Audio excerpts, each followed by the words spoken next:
Right, so good afternoon, everyone. My name is Fazila Gopalani, and I'm the head of ACCA for the Middle East. ACCA is the global body of professional accountants. I am an accountant by profession. I am a member of ACCA, and so this topic is really interesting because according to the World Economic Forum, accounting is the number 3 most at-risk job. So is accounting really a dying industry? Because if it is, I might have to change my son's occupation going forward, right?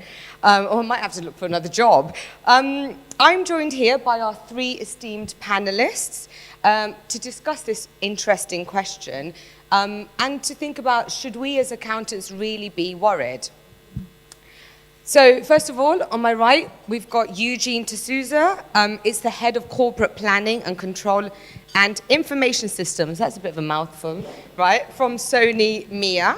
So Eugene has worked for over 20 years in Sony in many different countries, and as part of his responsibilities, he's traveled to over 45 countries to study and implement the best practices across the company. Currently based in Dubai, his operations cover more than 60 countries across the Middle East and Africa. I was trying to count if that is actually 60 countries. Most of Africa Africa itself has 54. 54, okay, so they're 54 plus 11. Right. Our second panelist here is Arshad Gadit, Global CEO of Gadlang. He manages global operations and is a seasoned assurance, VAT, and business advisory consultant with many specialisms. Arshad has worked across 3 continents with a diverse industry background. And lastly, William Tomei, Senior Regional Head of MENA at CFA Institute. I'm sure William needs no introduction, but William leads CFA's strategic expansion into new markets and similarly to myself, works very closely with regional policymakers, regulators, and the CFA local member societies to further drive professionalization of the investment management industry. So welcome. 3 of you, and thank you for being here. So the accounting profession, like all professions, is going through a period of appraisal of its future position as a result of numerous changes in culture or technology or the world of work. The ongoing disruption to labor markets from the 4th industrial revolution has further complicated things, and in some cases is actually accelerated it by the onset of the pandemic-related recession of 2020. The business world has evolved more than ever in the last few years. Businesses are set to accelerate the digitalization of work processes, learning, expansion of remote work, as well as the automation of tasks within an organization. And one of the questions is going to be about this, because the accounting industry is rapidly evolving with the rise of technology, and we accountants have been known to be dinosaurs with technology.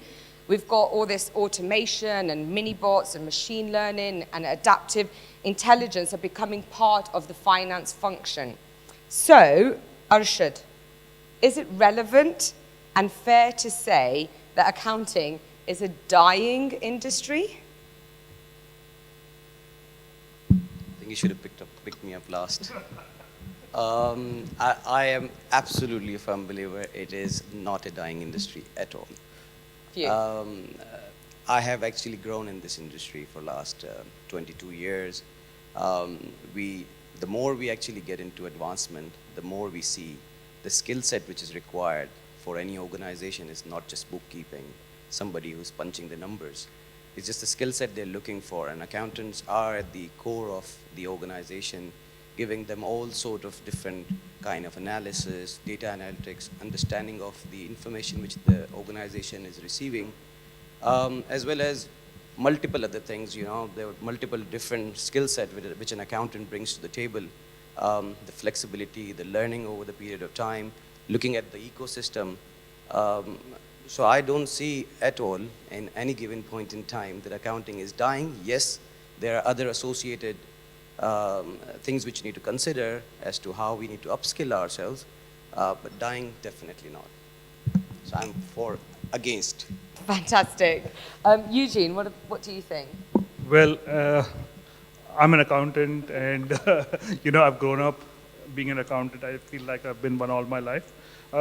Actually, the nomenclature industry kind of had me thinking. Like we had a conversation earlier that, is accounting an industry or is it a profession? So, as an industry where you mass produce things, probably that part of it is over because of factors like machine learning and, artificial intelligence and these kind of things coming in. But as a profession, I think it's evolving. And like Arshad alluded, we need to add value to business. If you know the numbers, you need to not only know the numbers, you need to know how they were built, what they talk to you about, what they tell you. And that's the story or the storytelling that accountants need to be able to let people or give out to business and business leaders. So a lot of industries today, if you look at it, especially even in Sony, we have the CFO who has now become the CEO. So business leaders are coming from a finance background because they understand what the numbers tell them. Based on numbers, based on hard facts and data, they are able to take decisions which actually change the course of business and affect business.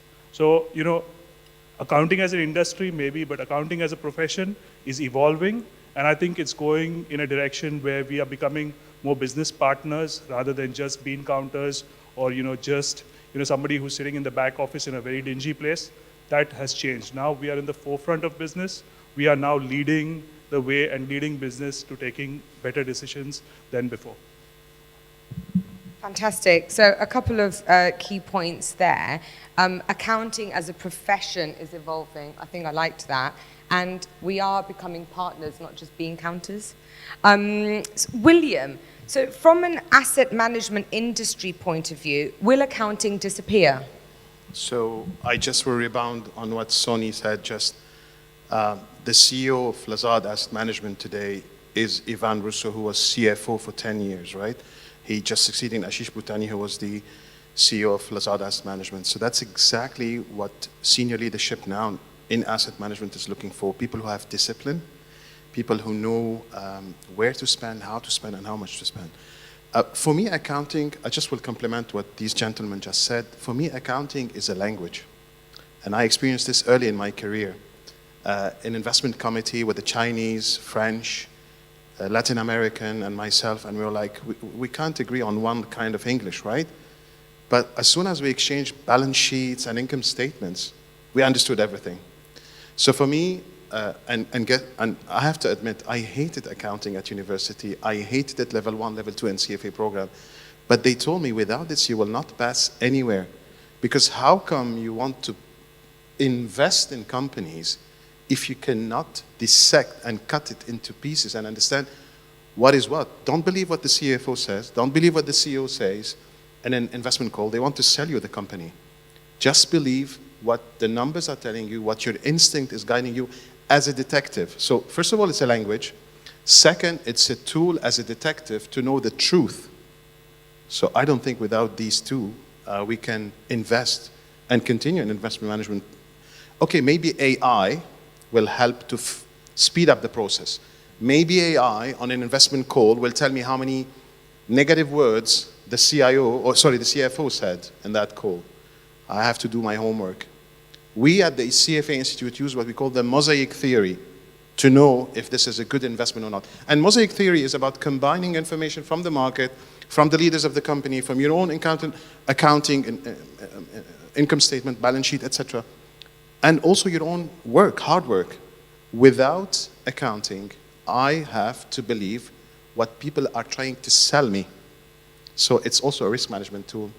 I think it's enough to keep it as a job forever. Oh, I love that answer. Thank you so much.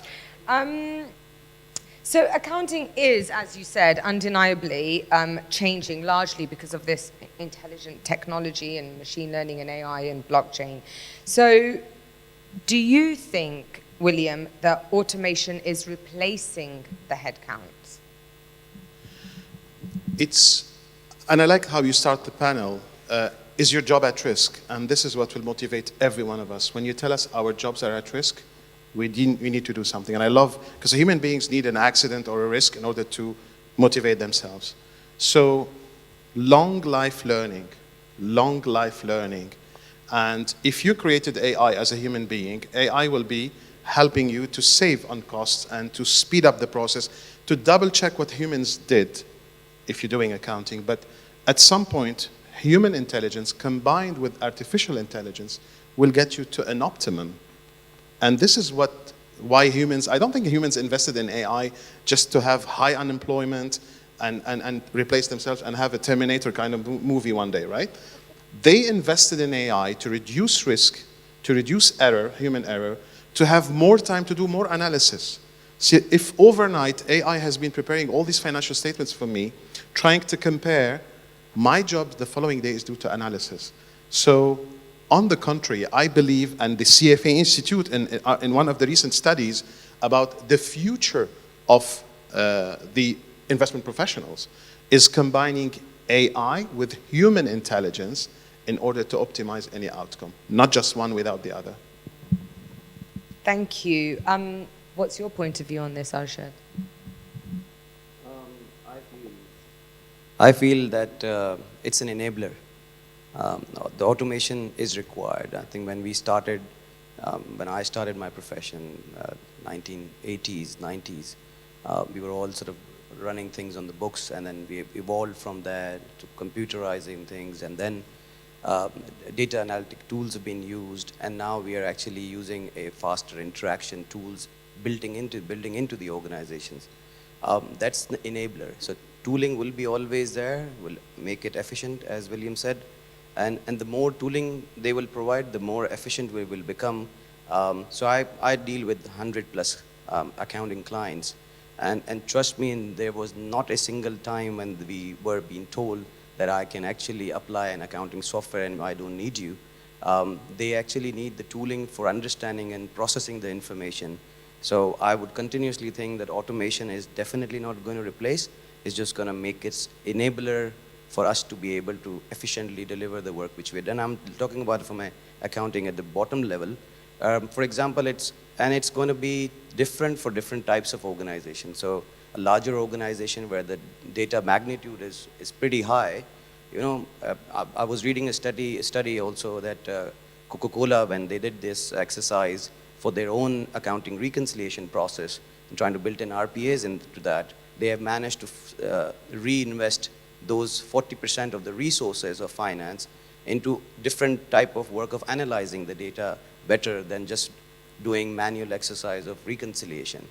And that will continue to happen as we go along, but that absolutely doesn't mean that will actually push us out. For our smaller organizations, now the more advanced tooling will be available, you will see the cost. So you will have always a cost benefit analysis. Today, for a small organization, an SME level, it's almost impossible to start sort of doing accounting softwares which are a completely out of place for them. For larger organization, in certain aspects, you can actually use them. So it will continue to evolve for the way we look at the data as well as how the individual market participants are using tooling. But automation definitely going to enable us much better to do the work. Fantastic. So the key thing is that technology is enabling us. What do you think, Eugene? I think I agree with both my fellow panelists that technology basically helps us in getting rid of the routine, the mundane. And accounting was a very boring job. When I started off, you had to sit down and do a vouching of from the book to the document that came, and it was terrible. After that, we got into sampling, we got into so many different tools that were available, and we were able to add value to business. So instead of sitting down and gathering data from 100 sources and making the report myself, today we are able to automate that. We are able to get the tools, and technology enables us to analyze, get good analysis. We are able to compare numbers across so many different industries, which was not possible before. So technology is an enabler. Technology is something that runs complementary. And as accountants, I think we've always welcomed and embraced technology as it evolved and as it came out. And the only way for us to grow and to go forward is to embrace technology, wholeheartedly and support it, because what happens is it adds value to my daily job. I'm able to do so many different things. Earlier, an accountant was fixed into just writing his books. Now he's able to analyze the numbers. He's able to also give advice to the business. So more and more you use technology, the more we'll have time to do value add, or we'll be able to get involved in the business. So definitely, I think automation is good. It's here to stay, and I think we've been automating things forever. Right from the time when people would use an abacus, or they'd write on the wall to writing on papers. It's just evolved over a period of time. So it's just the normal process. It's something that we've got to run with, and definitely we've got to stay ahead of the curve by constantly trying to learn, embrace new technology, embrace new things, new ways of working. I think that's the only way forward. Thank you. William, so I've heard you previously linking accounting to wealth management. Can you elaborate on this a little bit more, please? Yeah, that's a weird one, because I was in a conference talking about wealth management, and somebody was saying, we have a major problem when we ask people about savings, they don't have any. I said, well, do your own accounting as a household, right? And I know someone who's doing this as a business. It's an application where you start linking your banking accounts and everything, and they'll tell you how much you're spending per item. It's not good when you're at a household and he's working and you're not, but it's great when both are working and they cannot even save a penny, especially if you live somewhere nearby. So all of a sudden, when you do your home accounting, you'll find amounts to save. And this is great if you want to save more money for your retirement, because we all know that science is helping us to live longer, and we'll need an extra money. Even if you're covered by your corporate pension or by your government pension, you still need extra money to save for the long run. You need extra money for sending the kids to a better university, etc., etc. So your financial goals are struggling because of your own household accounting that's missing. So when people tell me I hate accounting, I say, okay, start with your own household.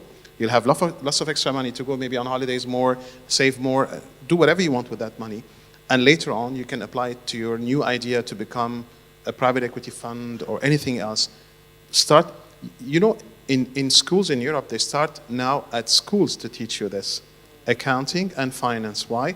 Because they want you to spend responsibly, but they want you also to build your net worth later on and take care of your wealth. So for me, accounting starts very early. So then you get someone like me who goes to university and finds it very natural to have accounting as a basis for They used to tell us mathematics is the basis of, well, we are not all so smart to start with mathematics, but with accountings, at least we know that household and your new future company is in good. How many people start doing something at home, and then it becomes bed and breakfast, and then it becomes a restaurant, and then if you start on good basis, later on your career is in good hands. Fantastic. So I am going to be sending my son to William for him to see that it's not only his mother who's saying accounting is the future and you have to become an accountant. So Arshad, how important is it for us as accountants to reskill, upskill? Do you think it's needed? And right now, in what sort of area? I mean, I know according to this World Economic Forum, report, it was saying that we need, problem-solving skills and critical thinking and all of that. But what are you seeing as a need right now to future-proof us accountants? So after sort of saying all what I said earlier, there's still a lot of room for us to realize that we need to upskill. So I can see, because we sort of float around in a lot of communities of finance and accounting professionals, we are actually slightly slower than what we think that we should be learning. The technology pace is faster than us in different facets, really. So you talk about data science, you talk about sort of AIs, machine learning. So I'm telling you, you talk to anybody in this room and say, okay, tell me what a metaverse is, what an NFT is, and what a blockchain would be. Broadly, I think you will struggle for people to have a proper explanation of that. We believe that once it's going to be mainstream, then we will learn that. So we are slower in that regard. So upskilling for anything to do with digital, and I'm talking about e-commerce also, that's a fundamental sort of thing which will link up to the accounting eventually. So if, for example, I'm just looking at the software today, just earlier today, which will link up my website to my accounting system. So anybody who rocks up and fills up a form to talk to me through my website, that data gets back into my accounting system, and accounting system then generates that into a client, and then client becomes your billing also in the system. So the integration will continue to happen, how you actually link up the external market with your internal resources. That will continue to evolve. But so yeah, we need to upskill ourselves in multiple different areas. So one person, and William said it, perfect thing, the collective intellectual understanding of accounting as well as technology will optimize the results. So all I would say that yes, there are multiple areas in e-commerce as well as data science and understanding different new upcoming technologies, but at the same time, we are not that fast to learn. What do you think about this? Well, a straightforward thing is, do we need to continue to breathe? I ask you that, if you have to breathe to live, you have to upskill in whichever profession you are. It doesn't matter if you're an accountant or, whoever you are, you need to upskill and you need to keep in touch with what's happening around you. The business is evolving, technologies are evolving, we are evolving as people. So, we need to constantly keep doing that. And one thing, Fazila, it's organizations like yours, the IMA, SEMA, all of them, I think even RO in terms of this kind of an event where we've all come out here today. I think this is a part of the upskilling or, getting new ideas, exchanging ideas, learning new things. These are always going to be important. Arshad alluded to, the blockchain, there's cryptocurrencies. There are so many exciting frontiers which we have not yet tapped into in terms of accounting as a profession. There is a lot of diverse thought about, how we're going to account for cryptocurrencies or, all of these different things. So if we don't, upskill, or if you're not a part of the conversation, you're going to be left behind. The question is, do you want to be left behind? If you want to be left behind, if you're left behind, then yes, the profession is dying. And it's dying for you. But if you stay in front of it, if you're going to be a part of the conversation, you add to the conversation, then this is something that will go on forever. So accountants have always been there. We've always been upskilling. And I think, that is something that has kept us going and will keep us going. To me, it's as natural as breathing. If I'm breathing today, it's, something that it's happening. And if I'm upskilling, if I'm learning a new skill, it's simply because we've been trained in that way, and that's the way we've survived all these years. Mankind has survived because we've constantly acquired new skills, we've changed, and that accountants, accounting as a profession, all of us keep doing that every day. So it's just a matter of, applying the skills that we do for survival into our profession. Yeah, I really liked that. And that, your slow learners keeps coming into my head. And I'm thinking, I'm thinking slow learners. We did 14 exam papers to become chartered accountants. I don't think we were slow learners. But no, I get it on the technology side. And I get what you're saying. I remember the times when I used to have to go to a stock take and get on ladders and count how many hi-fi systems they had and how all that has evolved. And if you look at the big four and they do stock takes with drones, and you're thinking, goodness gracious me, how has times have changed and evolved? And I think it's really true. It's about lifelong learning, which comes back to, William, what you said. But so what is the CFA Institute saying are the skills that we need to, as finance, accounting, investment professionals need to learn? So definitely, we leave it for the individual to decide. So you mentioned data science, you mentioned artificial intelligence helping you, machine learning, but we leave it for the individuals, but mainly for the companies. So we drew what we call, what is very well known as the flywheel concept. So you want to grow, you want to have life learning ambitions, but it's also your employer who's going to help you in that. So you're pushing on your side of the wheel, the employer is investing in that, and this is how you get better teams who are faithful to their employers, and they stick with their employees because they feel that the years are passing by. Experience and learning as a couple are helping them to have really meaningful careers and to learn new skills and improve the outcome of what they're doing on a daily basis, right? So I link it to the culture of each and every employer. how much are you investing in the learning of your own employees? And I think it's a signal. If an employee tells you, I don't want to learn anymore, it's a signal. But if an employee is begging you to invest in their continuous professional development and learning, that's a great partner, actually, not just an employee in your team, for the success of your team and the success of your company. I, early this year, interviewed 2 millennials. And the first thing they asked me, what's the culture about in your office? I was like, okay, I'm supposed to ask questions, but it's good that you started this one. But imagine you don't have an answer for this one. Then you lost that hardworking millennial. And the second one, how much are you going to invest in me? It's like, you mean salary and incentive? I said, no, how much are you going to invest in me, in my knowledge, in habits, in things I need to acquire while I'm working with you and I'm not a digital nomad around the world, because they have the option to become digital nomads, right? And they have a better life than us, like more fun hours and less working hours, and more life balance. So today, to attract talents, you have to tell them about you. And actually, it's not you who has to tell them about your culture. They want to ring up anyone in any office in the world and ask them about your culture, and they want to hear the same answer. Isn't that a big risk we're taking when we hire? Second, they want to know how much you're going to invest in them as human beings, as human intelligence. So then they keep on creating artificial intelligence that will help them to optimize results. So we believe in the flywheel. If you get the flywheel turning the right direction, the right way, with both hands helping employer and employee, that's a great motivation for great results. I think that's such an interesting concept. I can't remember the last time I've gone to my organization and said, what are you investing in me? And it's this confidence level that these millennials have to ask these questions to employers.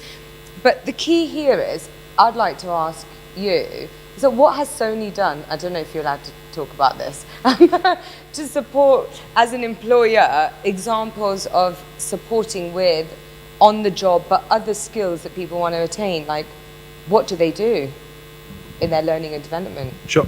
First of all, disclaimer, these are my personal opinions and have nothing to do with the organization. But yes, see, I think when you introduced me, you said that I've been with Sony for over 20 years. So that itself should tell you that, they've invested a lot in terms of not only on-the-job learning, but whatever was relevant or whatever was the need of the hour. Specifically, I can start off with SOX. If you guys remember, once Enron happened, then the SOX, Sarbanes-Oxley hit, then the training on that in terms of, then we were a US GAAP company to shift to IFRS. So all of these different aspects, they do invest a lot in terms of work. In terms of my own personal career development, if I wanted to do an MBA, if there's anything that I'd like to do, they are more than happy to support in terms of giving me the time off, or even being willing to invest in me as an employee. So I think it's like William said, it's very important for an organization to be investing in an employee and to make sure that you're able to retain them. Because if tomorrow an employee who's worked with you for 5 years goes, the amount of knowledge that the person takes with them, then the amount of time it takes for you to train a new person, get a new person, train a new person, bring them up to speed, the amount of hours that are lost, the amount of value that you lose in a business is huge. So I think more and more companies realize that, and they do invest a lot in terms of employee motivation, employee satisfaction, and a work-life balance. I think the earlier part of my career was not so much about work-life balance, but I think now the emphasis is there, the focus is on work-life balance, and that's something that we promote a lot. Fantastic, thank you. You're a CEO, so what do you do for your employees? Oh my God, I have got such a long list. What we have done, see, we've grown from scratch. We are sort of coming out of big firms and individually and join hands to start it from scratch. We started 6 years ago only, and we're now 125 people firm. What we have done, we've just inculcated this idea of technological advancement. So we came up with a concept called Project Growth. We have got 72 initiatives, and believe me or not, that we've got around 50 of them relate to technology and tooling and advancement and understanding of your own area of expertise, how you want to sort of develop. So we've got these brainstorming sessions every month, and we just segmented the whole team into clusters. whereby everybody in the clusters think about technological advancement and how you can improvise yourself, bringing their own tools. So first of all, we ask them what you really need, and they go and find out what works best for them, and then compare with the benchmark in the industry what works best for them. So we're coming up with like portals for ourselves, BI tools being integrated, MIs and everything. So there's a lot more within the department. So we've got a appraisal model whereby we just say, sort of cascade it down into what you've done on a daily basis and how you improved on a technologically advancement of the firm, what impact you have done to the organization. But this question is good, William. I think there's about time they will ask me that what you have done for the organization, yeah? But that's how we've sort of cascaded down, and that's how perhaps we've been able to grow faster, that we have been able to adopt technology, not just from a point of view of delivery of the assignments or engagements we partner up with, from an acquisition through to the post delivery execution. We try to digitize as much as possible. Thank you, Arshad. William, you work with many employers in this region. So what have you seen employers doing in order to support with the career development and knowledge and upskilling? Because CFA might not be everyone's cup of tea, right? To do the 3 levels and all of that. Similar to ACCA, it might not be everyone's cup of tea to run the whole marathon, to do 13 papers. So I don't think as professional bodies, the key is, oh, everybody must become a chartered accountant or must complete CFA. So what have you seen as the sort of trends within employers in this region? I will not name them, but they are big enough to be managing biggest pools of money in the region, and we call them the asset owners. So these are sovereign wealth funds, these are pension funds and big investment funds for future generations. The smartest of them were actually just finding trends and telling their own population or our own employees, listen, this is where we see the future happening, maybe quantitative asset management. And for that, CFA is not the best designation, to be honest. Maybe you want to do CFA as like a general designation, but then you want to specialize in working with quants. Others were like, you as an analyst are no longer studying stock by stock or fixed income paper by fixed income paper, but you're hiring external managers. Maybe you want to do something like CIPM that helps you make the performance and select talents out of the best talents from the investment management industry. So what I've seen is a continuous conversation between the employer and the employees, and by department or by age tranche, telling them this is where, as an employer, based on our own research, we see where our demand will grow. Would you like to work on this with us? We will finance your education, we will motivate you, we'll bring people to train you in-house so you don't waste those hours commuting, etc. And other employers are just using, I would say, the easy route, which is for us easy and for them, okay, CFA is our best designation, we will pay for 3 levels. I would hate someone to finish 3 levels. If they're really good, they will do it in 3 years. And then after that tell me, this was of no use in my career. I would feel so sorry. It's not because of the money. It's one of the cheapest designations when you invest, like $1,700 will not break anyone's safe. But to finish 3 years of hard, really work and tell me, well, I went into arts and CFA doesn't help me in anything, I would feel sorry. So where we can have a conversation with them, we encourage them to have an open session.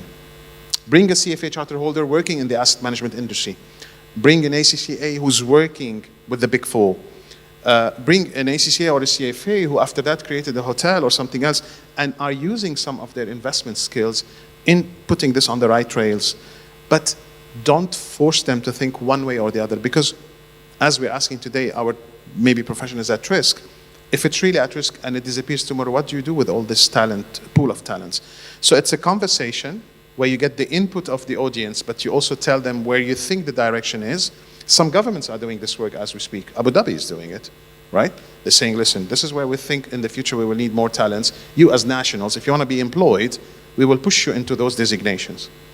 But also, you don't want to push anyone into a designation because later on they might not need it in their career. So I think it's It's a moving target. I know what you're looking at.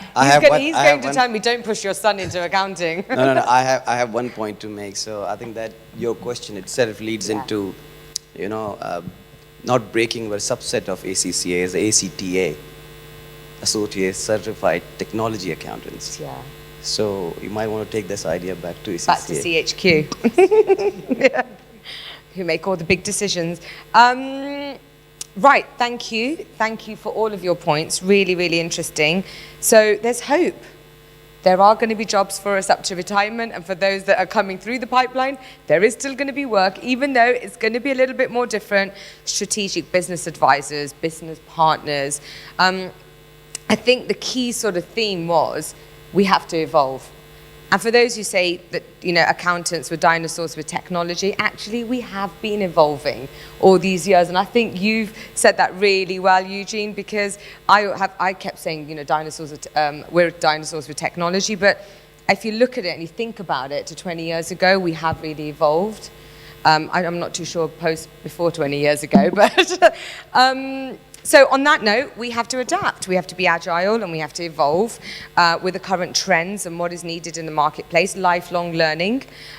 Be careful when interviewing millennials is a key takeaway.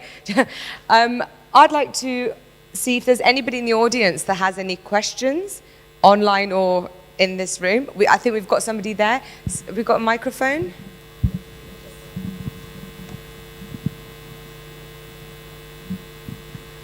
Yes, there were several topics that you have touched on it, and by the experience that I've seen at the local market over here in GCC, there is one question that will be touching a lot of areas. When we look at blockchain today, which is adapting right now from United Arab Emirates, is being exported to the region also, taking a look at what the governments are enforcing their agencies, private sector, in order to adapt the blockchain systems. When we look at let's take one example of subrogation between companies that is happening for the accounting. And it's evolving very fast. There are a lot of regulations and cross-border regulation, contradiction, if I say.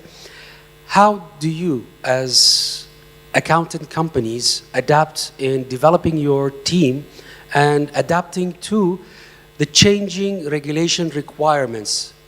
At the same time, where we see that the derivatives of the governments over here is to have paperless government and depend on blockchain and AI.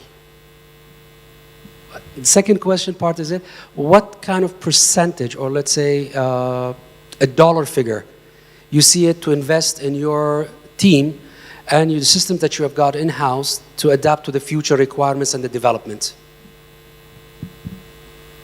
Right, so who's going to take that?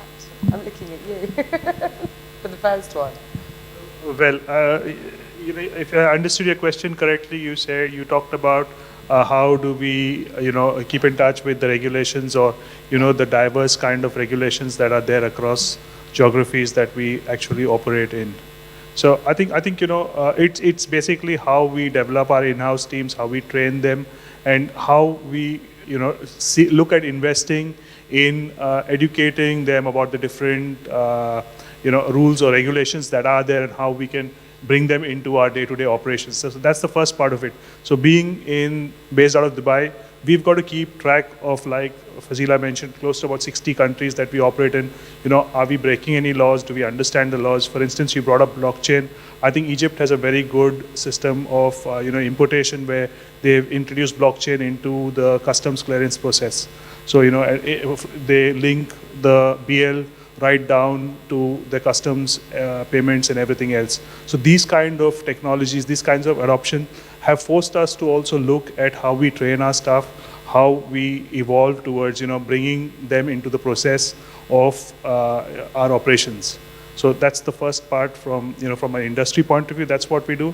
And your second question was about a dollar figure in terms of investment. I think there's no absolute certain dollar number that I can give you, but I can tell you that the amount of time that is invested in training our staff in terms of allowing them time off work to go and attend events like these, or to pay for events like these. I think that is something that we do, but it's very difficult to put a dollar number to that. You two got any points to add? I just wanted to add one thing. You've talked about paperless government and a number of other government's initiatives. So there are a number of initiatives which have already been on the go. For example, e-invoicing is coming up. There's a lot of integration which is going to happen there.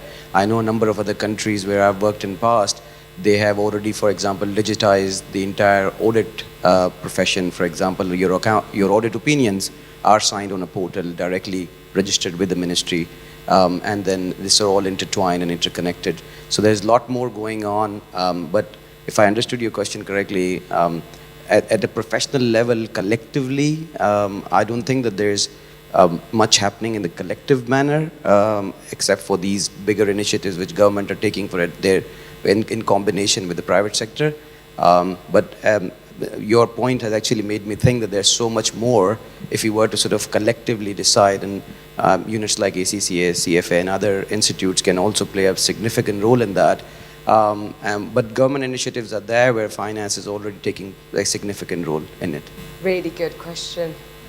Because they're your clients at the end of the day. So what if the clients, what are you doing as firms to ensure that your clients are up to date with the information? Are you taking any responsibility, accountability for that?